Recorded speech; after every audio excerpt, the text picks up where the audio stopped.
The day my little sister started kindergarten, I cut my hand on some shattered glass, and the blood wouldn't stop. As I lay there in the bathtub fading, I called my mom for help. On the other end, I could hear laughter and chatter. "Willow, are you pretending to be sick again? Can you stop being so selfish and ruin your sister's special day?" Beep, beep, beep. She hung up on me. I watched as the warm water in the tub slowly turned bright red, my body growing colder with every passing second. Later that evening, they came back with a cake to celebrate my sister, and my mom was still complaining about how I was being inconsiderate, hiding in my room all day instead of eating. What she didn't know was, this time, I wouldn't be bothering them ever again, because I had already died in that forgotten bathroom. After I was diagnosed with a severe bleeding disorder, I became our family's glass princess. The doctor said I wouldn't live past 5, so my parents put me first in everything, even spending their life savings on my treatments. On my 5th birthday, for the first time in a long time, there was laughter in our house. Only my little sister Poppy asked with innocent confusion, "Willow, are you going to die tomorrow?" That was the first time Dad ever hit her, and Mom knelt beside her, praying to God, begging for just a few more years for me. But on the day of Poppy's first day of kindergarten, all I said was that my chest hurt a little.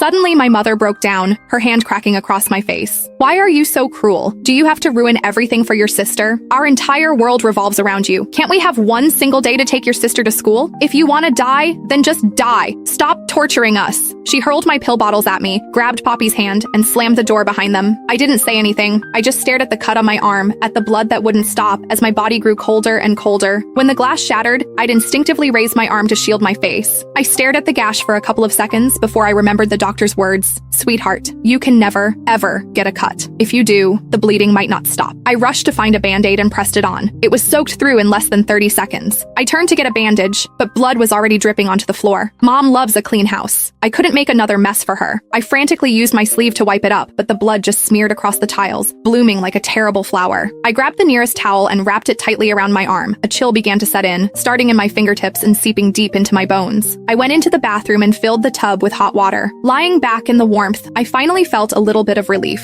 The blood was still flowing, staining the water a pale red. I suddenly missed my parents so much. I used my smartwatch to call my dad. It rang and rang, no answer. I tried my mom. It was loud on her end. Music, the laughter of children, a world of celebration that felt a million miles away from mine. "What is it? Hurry up. It's almost Poppy's turn to perform." "Mom, I don't feel so good. I'm bleeding." Her voice, sharp with impatience, cut through the phone. "You don't feel well again? Is it that you're never well unless the entire world is revolving around you? Willow, you're 8 years old. You're a big girl. Can't you be a little more considerate for once?" The next second, the line went dead, the dial tone echoing in the empty bathroom. I watched the water slowly deepen to crimson and felt a sudden urge to cry. Mom was right. I was always causing trouble for everyone. My sickness was trouble, my sadness was trouble, and now my bleeding was trouble. Mom's knitted cardigan was draped over the side of the tub. I gently pulled it over my face, inhaling her familiar jasmine scent. It was like when I would click the link in my bio to get the full story for free.